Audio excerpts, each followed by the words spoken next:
Аз так му почнах.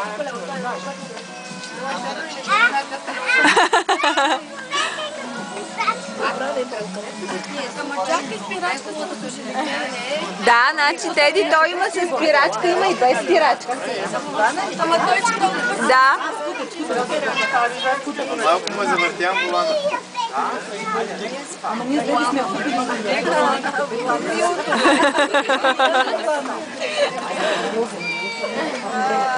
Ето го и другия колоездач.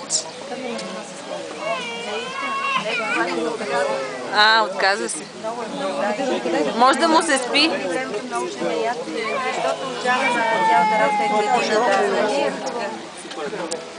Много е хубава градина. Това спирачка на спирачка.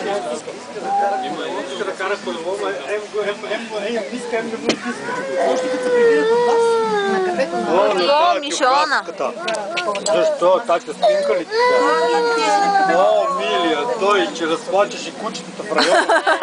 Знаеш как вика Рони? Знаеш как вика Рони? Кажи, Рони. Кажи на Тоня кучето как се казва. Кажи на Тоня кучето как се казва. Никой не знае, само ти ще ни отвориш очите сега. Как се казва на Тоня кучето?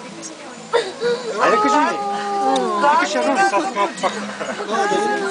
Може да му се спи. Може би му се вече, да. Според мен е така. Духай, моля те,